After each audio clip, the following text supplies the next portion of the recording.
But the one that I always remember, and I've never heard you tell the story firsthand, is when I think it was the Colts. They were sort of debating back and forth if they were going to take you or not. Right. And basically you said to them, you'll regret it the rest of your life. Give me that story. Well, yeah, look, I was up for the Heisman Trophy, and Charles Woodson won it, incredible player. But I guess it wasn't the best experience in New York, being up there with having a camera on your face and, sort of this live reality TV show of, kind of filming your disappointment. And the reason I was disappointed, I really wanted to win it for the University of Tennessee. It never had one. Tennessee's never had, they've had 4 runner-up finishes, never won one. So that was kind of my disappointment. Anyway, so now we're going to go to the draft in April. And, I really wanted to go to the Colts. It wasn't far from Knoxville. I knew a lot about Bill Belichick. There was a receiver named Marvin Harrison that I'd studied up on. I'm like, I think this place has got a chance to kind of get it going. And the Colts just say, hey, we don't know. We're not going to tell you up until the day of the draft. And so I went and visited them for like a little health combine recheck, they called it, about 3 weeks before the draft. And I just kind of said, hey, listen, I want to come here. I really think there's a good thing going here. But I'm just not into playing a lot of games. And I'm not going up to New York again and having this sort of aha, gotcha moment and y'all take somebody else. So if you're not going to take me, I just like to know that in advance. But I said, if you do take me, I promise you we'll win. If you don't take me, I will kick your ass for the next 15 years. So, and I don't know. It wasn't like trying to make it something. It's just kind of how I felt at the time. And supposedly that's when Bill Belichick said, I think we're going to take him. That's what kind of convinced him that, hey, this is our guy. So I didn't plan that. It wasn't scripted or whatnot, but I guess they liked that sort of bold, statement, and maybe that's why they drafted me. One of the games that I had the pleasure of calling of yours was the famous 4th and 2 with Bill Belichick going for it.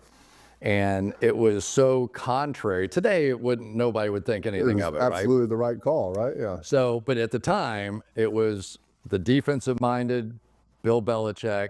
It was 4th and 2.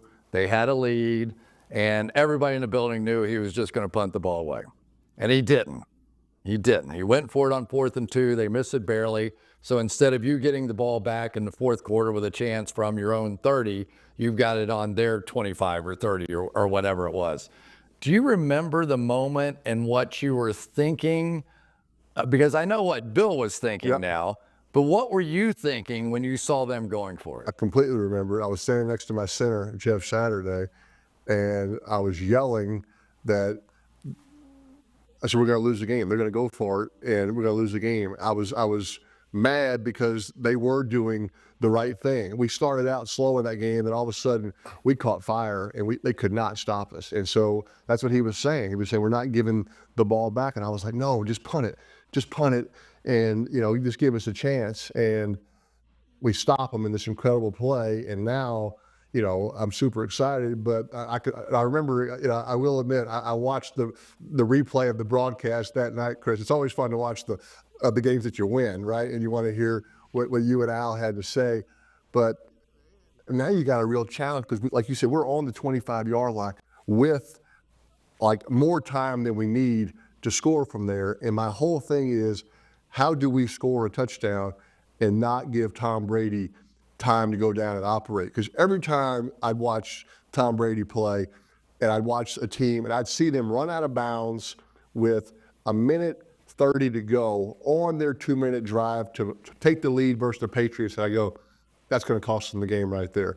If he stays in bounds, now they can run more clock and kick this field goal and beat the Patriots. And that's how I used to watch football, especially watching the Patriots. And so I said, I am not giving Tom Brady any time for this. And I can remember it because you made the call and you were pointing it out just like you do. But at one point you kind of went, okay, they kind of need to hurry up here a little bit, because it literally was like 14 seconds when I'm like, you know what? I've seen Brady do something. I'm not giving him any chance. And so we threw a touchdown to Reggie Wayne with just a few seconds left, and we went, I'll admit, we probably took it a little too far, but I wasn't going to give Brady a chance. But yeah, I mean, that was classic Patriots Colts history, and a little bit of cat and mouse with me and Belichick, and ended up working out our way.